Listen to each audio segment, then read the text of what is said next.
Mobile ఈ కాలంలో దీని పేరు వినని వారు ఉండరు, అసలు వాడని వారు కూడా ఉండరు. భారతదేశంలో ఏకంగా 100 కోట్ల మంది మొబైల్ వాడుతున్నారంటే మాటలు కాదు. అవసరం ఉన్నా లేకున్నా మొబైల్కు అడిక్ట్ అయిపోతున్నారు. పెద్దవారే కాదు, చిన్నపిల్లలు కూడా మొబైల్కు బానిసైపోతున్నారు. గతంలో చిన్నపిల్లలు అన్నం తినాలంటే చందమామను చూపించి తినిపించేవారు. ఇప్పుడు మాత్రం చిన్నారులకు మొబైల్ చేతికిచ్చి అన్నం తినిపిస్తున్నారు. చిన్నారుల జీవితంలో మొబైల్ అత్యవసరం అయిపోయింది. అదే ప్రాణాలు కూడా తీస్తుంది. తాజాగా యూపీలో గజియాబాద్లో 3 బాలికలు మొబైల్కు బానిసలయ్యారు. తల్లిదండ్రులు మొబైల్ ఇవ్వకపోవడంతో ఆత్మహత్య చేసుకున్నారు. ఇప్పుడు ఆ కుటుంబం శోకసంద్రంలో మునిగిపోయింది.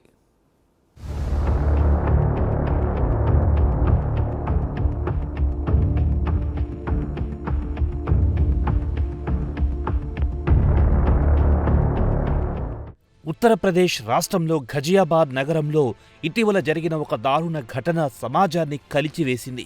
3 12, 14, 16 ఏళ్ల వయస్సు కలిగిన అక్కా చెల్లెళ్లు తమ అపార్ట్మెంట్లో 9వ అంతస్తు నుంచి దూకి ఆత్మహత్య చేసుకున్నారు. వీరంతా మొబైల్కు బానిసైనట్లుగా పోలీసులు గుర్తించారు. మొబైల్స్ను ఇవ్వకపోవడంతోనే ఆత్మహత్య చేసుకున్నట్టు నిర్ధారించారు. కుటుంబం ఆర్థిక ఇబ్బందులో ఉండడంతో వారి తండ్రి 2 ఏళ్లుగా స్కూల్కు పంపించడం లేదు. దీంతో ఇంట్లో ఉండి కొరియన్ మొబైల్ గేమ్స్కు బానిసలుగా మారారు. కొన్ని కారణాల వలన మొబైల్ ఫోన్ను తండ్రి వెనక్కి తీసుకున్నాడు. దీంతో జీవితం భారంగా ఉందంటూ 3 బాలికలు ఆత్మహత్య చేసుకున్నారు. ఈ సంఘటన పిల్లలపై గేమింగ్ ప్రభావాన్ని మరోసారి చర్చకు రేకెత్తిస్తోంది.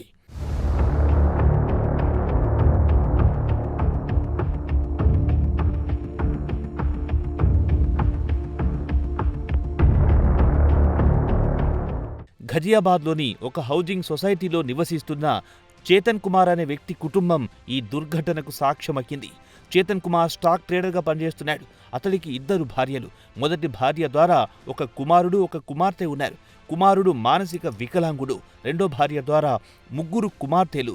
నిషిక, ప్రాచి, పాఖి ఈ 3 బాలికలు ఆర్థిక ఇబ్బందుల కారణంగా పిల్లలను 2 ఏళ్లుగా స్కూల్కు పంపించడం లేదు. బాలికలు ఇంట్లోనే ఉండడంతో మొబైల్ ఫోన్లలో కొరియన్ డ్రామాలు, మూవీలు చూడడానికి అలవాటు పడ్డారు. ముఖ్యంగా కొరియన్ లవర్ అనే మొబైల్ గేమ్కు బానిసలుగా మారారు.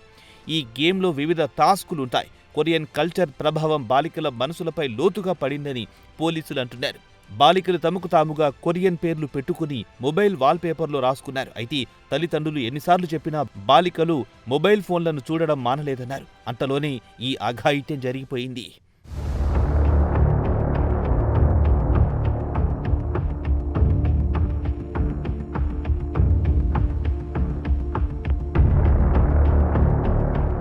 చేతన్ కుమార్ గత వారం నుంచి పిల్లలకు మొబైల్ ఫోన్లు ఇవ్వడం మానేశాడు. విద్యుత్ బిల్లులు చెల్లించడానికి కూడా డబ్బు లేకపోవడంతో బాలికల మొబైల్ ఫోన్లను అమ్మేశాడు. దీంతో బాలికలు తీవ్ర మానసిక ఒత్తిడికి గురయ్యారు. వారు ఒంటరిగా ఫీల్ అవుతున్నామని భావించారు. ఆత్మహత్య శరణ్యమని భావించారు.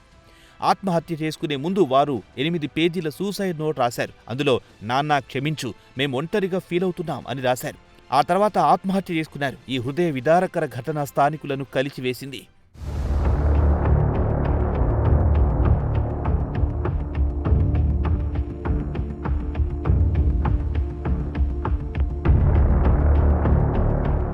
పోలీసులు ఘటనా స్థలానికి చేరుకుని విచారణ ప్రారంభించారు. బాలికలు గది తలుపు లోపల నుంచి లాక్ చేసుకోవడంతో పోలీసులు దాన్ని పగలగొట్టి లోపలికి వెళ్లారు. గదిలో కుటుంబ సభ్యుల ఫోటోలు వృత్తాకారంలో అమర్చబడి ఉన్నాయి. పాకెట్ నోట్బుక్లో సూసైడ్ నోట్ స్వాధీనం చేసుకున్నారు.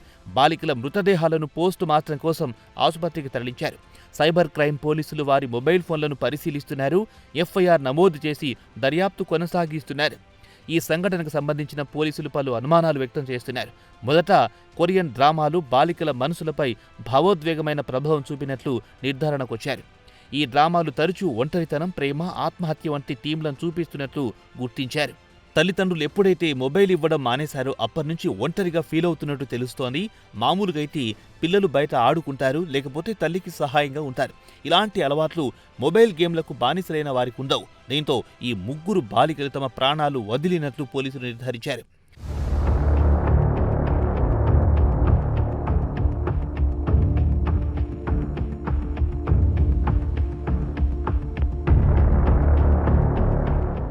ఈ ఘటన ఆన్లైన్ గేమింగ్, సోషల్ మీడియా ప్రభావంపై మరోసారి చర్చను రేకెత్తించింది. 2017లో బ్లూవెల్ ఛాలెంజ్ గేమ్ కారణంగా ముంబైలో 14 ఏళ్ల బాలుడు ఆత్మహత్య చేసుకున్న సంఘటనను గుర్తు చేస్తోంది.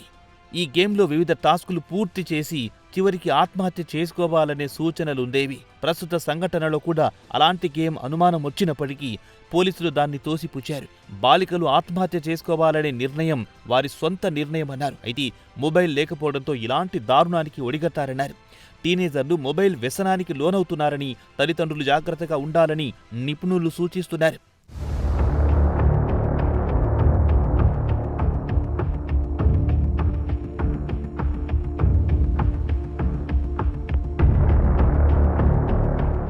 కుటుంబ ఆర్థిక సమస్యలు ఈ సంఘటనలు కీలక పాత్ర పోషించాయి. చేతన్ కుమార్ ఈశాన్య ఢిల్లీలోని ఖజూరీ ఖాస్ నుంచి 3 ఏళ్ల క్రితం ఘజియాబాద్కు మారాడు. కోవిడ్-19 తర్వాత అతడి వ్యాపారం నష్టాల్లోకి వెళ్ళింది.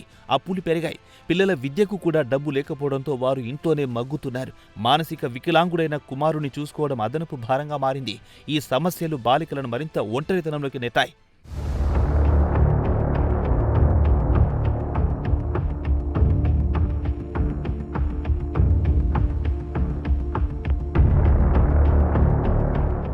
సమాజంలో ఇలాంటి సంఘటనలు పెరుగుతున్నాయి. టీనేజర్లు మొబైల్ ఫోన్లో మునిగిపోతున్నారు. కొరియన్ వేవ్ ప్రభావం భారతీయ యువతపై పెరిగింది. ఇది మానసిక ఆరోగ్యాన్ని దెబ్బతీస్తుందని మనస్తత్వవేత్తలు హెచ్చరిస్తున్నారు. తల్లిదండ్రులు పిల్లలతో మాట్లాడడం, వారి సమస్యలు అర్థం చేసుకోవడం అవసరమని సూచిస్తున్నారు.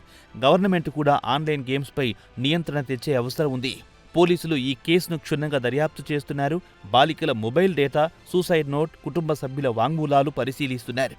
ఈ ఘటన సమాజానికి ఒక హెచ్చరిక. మానసిక ఆరోగ్యం, కుటుంబ సంబంధాలు, డిజిటల్ వ్యసనాల గురించి మరింత అవగాహన కల్పించాలి. ఇలాంటి దారుణాలు మరలా జరగకుండా చూడడం అందరి బాధ్యత.